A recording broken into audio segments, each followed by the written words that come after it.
కూటమి సర్కార్పై YCP senior నేత Ambati Rambabu fire అయ్యారు. తిరుమల చరిత్రలో ఎప్పుడూ ఇలాంటి ఘటనలు జరగలేదన్నారు. టీటీడీ చైర్మన్, ఈవో, జేఈఓ, ఎస్పీపై ఎందుకు చర్యలు తీసుకోలేదని ప్రశ్నించారు. తొక్కిసలాట ఘటన జరగడం బాధాకరమని అంబటి రాంబాబు అన్నారు.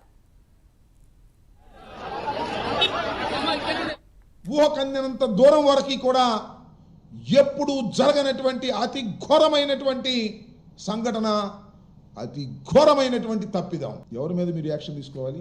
చైర్మన్ గారేంటి, ఈఓ గారేంటి, జేఈఓ గారేంటి, పోలీస్ హెడ్, ఎస్పీ గారి పాత్ర ఏంటి?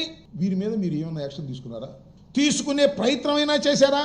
ఎస్పీ గారిని మాత్రం ట్రాన్స్ఫర్ చేశారు. బదిలీ ఈజ్ నాట్ అన్ యాక్షన్. ఇవాళ కావచ్చు రేపు బదిలీ అవుతారు, రేపు కావచ్చు ఎల్లుండి బదిలీ అవుతారు. శాశ్వతంగా అక్కడే ఉన్నాడు కదా ఎస్పీ. ఈఓ మీద, చైర్మన్ మీద, జేఈఓ మీద మీరు యాక్షన్ తీసుకోవాలా? సరే, that is left to you, మీ ఇష్టం. దాన్ని క్రిటిసైజ్ చేస్తాం, దానిలో తప్పుల్ని మేము ప్రజల ముందు ఎండగడతాం. ఇది కుట్రపూరితంగా మీరు చేస్తున్నారు. ఇక్కడ ఏంటి కుట్రపూరితంగా చేస్తారు రాంబాబు గారు? వాళ్ళకేం సంబంధం అండి? కుట్ర ఏంటండి అని మీరు అనుకోవచ్చు. మళ్ళీ పవన్ కళ్యాణ్ గారి స్టేట్మెంట్ గురించి నేను తర్వాత మాట్లాడతాను. ఆయన ఇచ్చిన స్టేట్మెంట్ ఏంటనేది. చంద్రబాబు నాయుడు గారు వీరి మీద యాక్షన్ తీసుకోవాలనేటువంటి తలంపు ఆయనకి లేదు. వారే తప్పు చేశారని తెలుసు.